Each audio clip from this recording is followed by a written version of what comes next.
Hey guys, welcome to At Home Eats. I'm Shelby B The RD, and in this video we're gonna make a spring vegetable risotto. So let's get started. And happy Nutrition Month.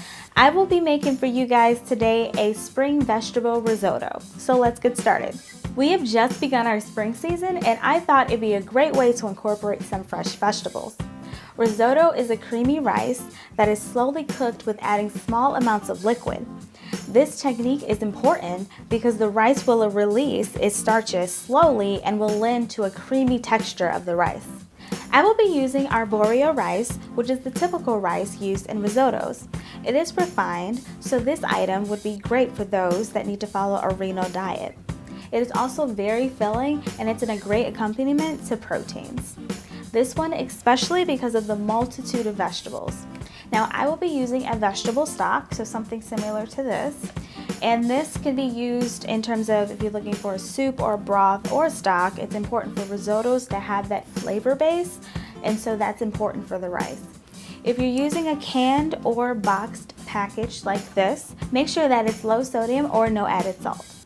You want to begin with warming your vegetable stock so it's nice and hot to be added to the rice when it's ready. This is important because adding it warm will help the texture of the rice and the starch release evenly. Also, preparing your own broth or stock is also an option. So first you want to take water and add fragrant flavors like bay leaf, thyme, oregano, garlic. And also, if you're going to do a meat-based broth, you want to do turkey or chicken bones or small pieces of meat. Make sure they're lean proteins.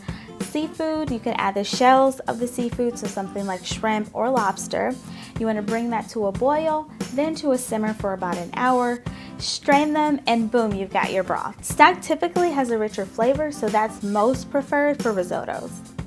Now on to our vegetables. I will be chopping up some broccoli that we have here, and broccoli is great for fiber. It's also got some protein, vitamin C, and iron.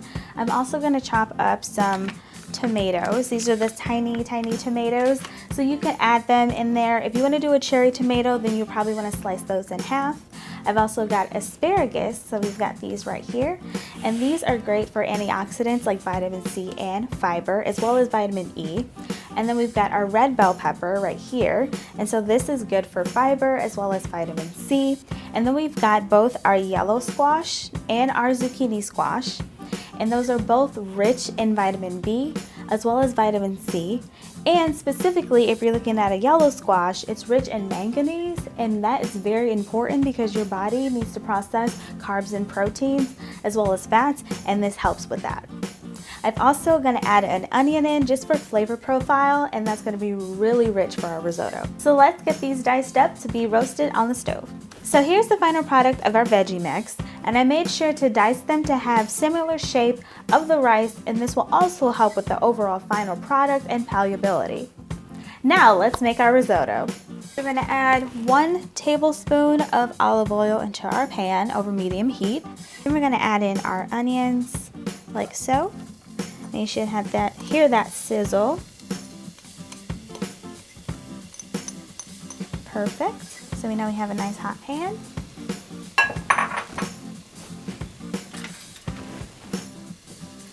Then we're just going to mix around, and we want these onions to get translucent. So now that our onions are translucent and they look ready to go, then we're going to add in our Arborio rice. And that's a cup there, and then we're going to do 1/4 of a cup on top of that cup. So 1 1/4 cup. So we're just going to mix that.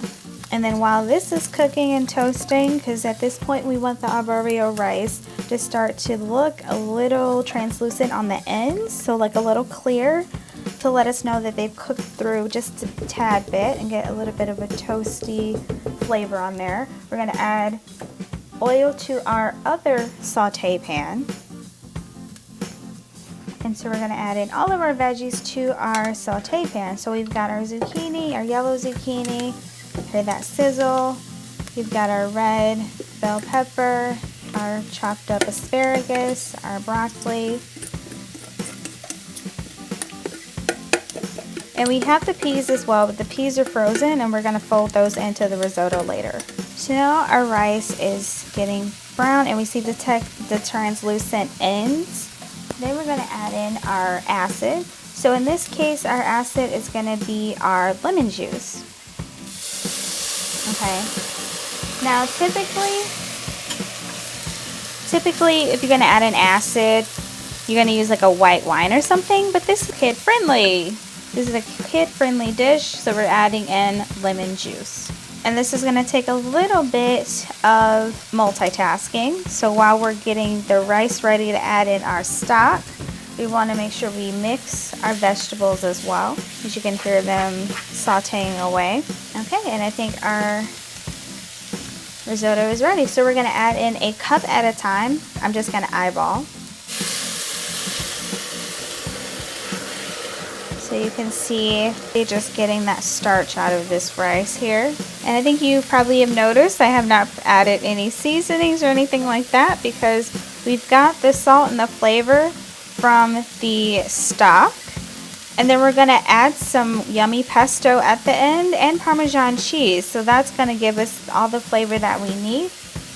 You can add garlic if you would like, or some flavors like that that are aromatics that won't add any type of sodium. So I added the 1 cup and you see how well that's pretty much absorbed. So we're going to add another cup. And so we're just going to kind of make sure you keep an eye on this and kind of mix it as it absorbs. And then you're going to add in another cup. As you can see, it's really absorbing that liquid. So we're going to start to fold in our vegetables and then add in some more liquid. That's pretty good. And of course, don't forget to add peas, right? So we got a 1/2 cup of peas that we're adding in here, and they're frozen. So by the time this finishes up, it'll be nice and soft. Just looking at this, and if yours looks like this as well, you want to add some more stock. So I'm going to add in almost my final cup of stock here. I'll leave a little bit extra just in case, and stir. Cover again, and have it sit for about 5 minutes. So we're going to do probably a couple more cups of stock here. So we're going to do 1 here. I'm actually going to add a little bit more. Some people like their risotto a little al dente. I like mine's really creamy. That's what the 4 cups of stock is for. If you like yours a little more al dente, you can do a little bit less than 4 cups. Okay, so that looks good. So then we're going to just cover it and then sit for about 2 to 3 minutes. Stir, cover it again, 2 or 3 minutes. You may need to add more stock depending on how creamy you would like it. All right, so we're towards the end here. This is after about 5 minutes in that 10-minute sitting period. So we're almost there. You see all that liquid is being absorbed. All right, so it's got about 5 more minutes left. So we're gonna cover it again, and then we should have the final product. All right, so we're back, and look at this. We have yummy risotto. So excited. It looks really good. Let's serve this up and present the final product. And here we have our final product, our spring vegetable risotto, which looks amazing, smells amazing, and I actually love to add some strong flavors to this as well. So something like a pesto, which is literally the epitome of flavor, is great, and so I would love to add that to this as well. Now, if you would like to make your own pesto, a really quick recipe would be garlic, walnuts, Parmesan cheese, olive oil, and of course basil. Mix those together and you've got pesto. So I have this pesto here, and I'm just going to add a little bit to the top here. And then I'm going to add some Parmesan cheese, and we're just going to sprinkle some Parmesan over the top like this. I hope you guys enjoyed this recipe as well as I do, and again, happy Nutrition Month.